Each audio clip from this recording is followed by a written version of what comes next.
human kita sa dalagit, nindot gayod nga pamalandungon ang balaanong mugna nga anaa usab sa bulhoon.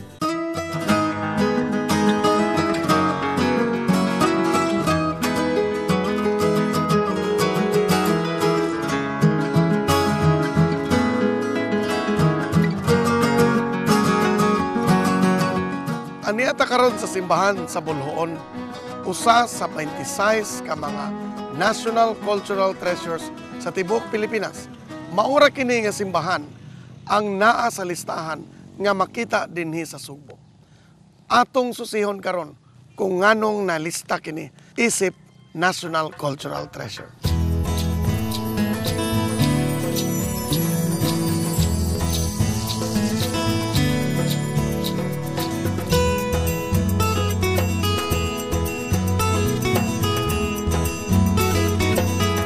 Ang ceiling paintings dinhi sa simbahan sa Bulhoon, usa-usab ka bahandi tungod kay kabilin kini sa usa ka lokal nga pintor nga si Mariano Villarreal.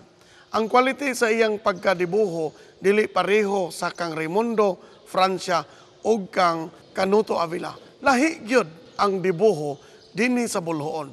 Busa usa-usab kini sa rason nga nahimo siyang National Cultural Treasure.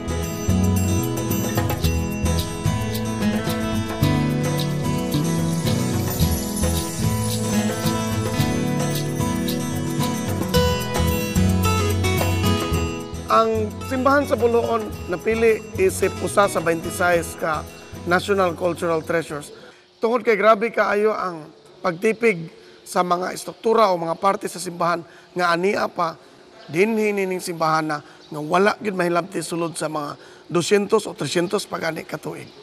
Pananglitan, kining tornavos o kining pulpito, pangitaon na kaini sa mga simbahan karon sa Sugbo apan dinhi naa pa lang gihapon. Ang nawala lang ang iyang panel sa mga doktor sa simbahan. Usa na lang ini ang nabilin naa sa ilang museum.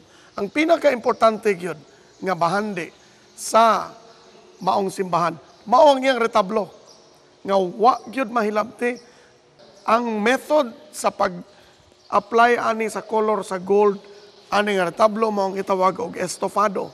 Pangitaon kana karon nga pamaagi, wala na imubuhat ni anak karon. Busa kini nga retablo representante kini sa kugi o mugna sa mga kagikan sa mga Bulhoanon.